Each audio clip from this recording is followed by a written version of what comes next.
South Indian superstar Nikhil Siddharth, ये नाम सुनते ही जहन में सबसे पहले जो नाम आता है फिल्म का वो है कार्तिकेय और कार्तिकेय 2।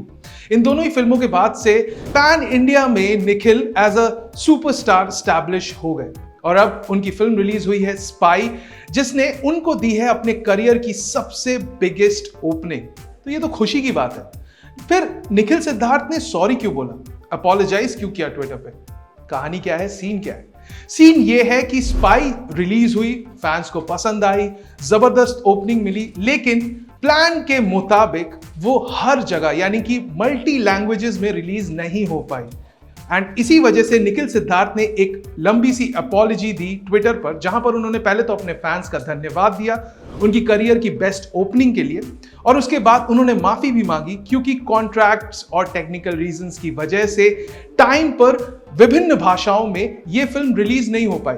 रिसेंटली निखिल सिद्धार्थ और ऐश्वर्या मेनन, जो स्पाई के लीड हीरो और हीरोइन है, वो हमारे स्टूडियो आए थे, हमने उनसे बात की थी और वहां उन्होंने हमें बताया था कि यह फिल्म 4 भाषाओं में रिलीज होने वाली है, हिंदी, तेलुगु, कन्नड़ा, मलयालम और तमिल में। ये स्पाई मूवी जो है it's releasing in 5 languages and बहुत सारे स्टेट्स में हम जाके प्रमोट कर रहे हैं। तो फिल्म रिलीज होने के लिए तैयार थी, फिल्म रिलीज भी हो गई थी, लेकिन उसके बाद कुछ वजहों से ये फिल्म ठीक से रिलीज नहीं हो पाई और ओवरसीज में तो तेलुगु के 280 से ज्यादा शोज कैंसिल करने पड़ गए। इससे निराश होकर, दुखी होकर निखिल सिद्धार्थ ने एक अपॉलॉजी दी है। अपॉलॉजी में क्या लिखा है आप खुद ही सुन लीजिए।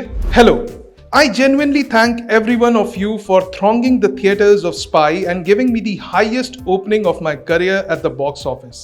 It gives me immense happiness to know the amount of trust you all have in me.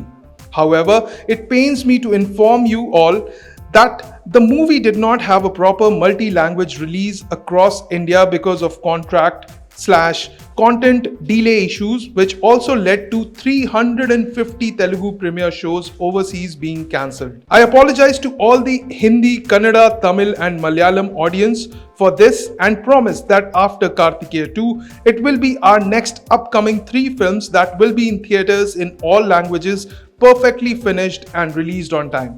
I also promise every Telugu movie lover who trusts me that from now on we will never compromise on the quality, whatever the pressures, and will only make sure a finished, checked and fantastic product is given to you all with lots of love and respect to you. अब रहा सवाल fans का, तो उनको निखिल का ये gesture बहुत पसंद आ रहा है। बाकी स्पाई अब सिनेमा घरों में आ चुकी है और इसकी सीधी टक्कर हो रही है सत्य प्रेम की कथा के साथ ही इंडियाना जोन्स और Dial of Destiny and Fahadh Faasil की मामनन। आपको स्पाई कैसी लगी? क्या आपने देखी या नहीं देखी? और स्पाई कहानी किसकी है? कैसे इसका कनेक्शन है सुभाष चंद्र बोस की जिंदगी से? ये सभी बातें आपको मिलेंगी हमारे उस एक्सक्लूसिव इंटरव्यू में जो हमने किया था निखिल सिद्धार्थ और ऐश्वर्या मेनन के साथ, ओनली फॉर एंटरटेनमेंट लाइव। बाकी एंटरटेनमेंट जगत की हर खबर से जुड़े रहने के लिए क्या करना है आपको? You know the drill. Like करो, शेयर करो, सब्सक्राइब करो एंटरटेनमेंट लाइव को। Thank you for watching.